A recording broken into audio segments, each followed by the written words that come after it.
Ketua Dewan Perwakilan Rakyat Daerah atau DPRD Kabupaten Serang Bahrul Ulum memberikan catatan 1 tahun kepemimpinan Bupati dan Wakil Bupati Serang Ratu Ramatu Zakia dan Muhammad Najib Hamas.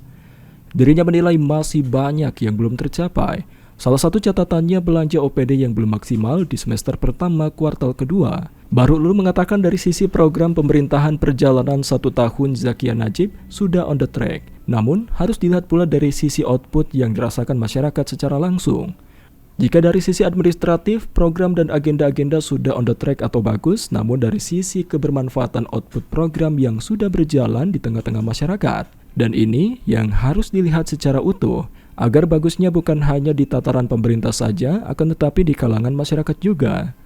Selain itu, dalam kepemimpinan 1 tahun Zakia Najib, Bahrul Ulum juga meminta mempertajam terkait persoalan pengelolaan sampah yang diharapkan melalui program PSEL bisa berjalan lancar dan bisa menjadi sumbangsi untuk Kabupaten Serang dalam penanganan sampah.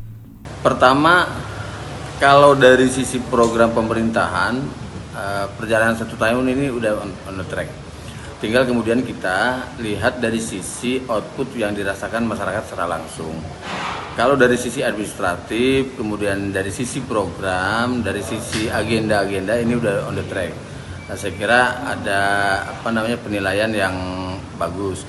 Cuma yang harus jadi catatan juga, belanja OPD yang masih belum maksimal di semester pertama ini ya, di kuartal kedua.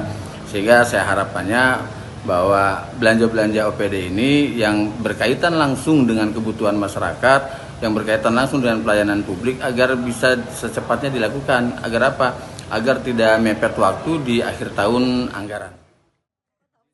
Sementara itu untuk target pendapatan, Bahrul Ulum meyakini dari proyeksi yang ditargetkan bisa terwujud. Dikarenakan perjalanan dari tahun ke tahun persentasenya sudah cukup baik untuk target pendapatan.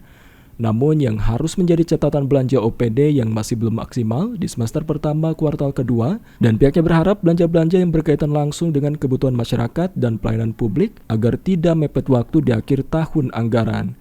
Riki Pratama, jurnalis Banten TV dari Serang, memberitakan.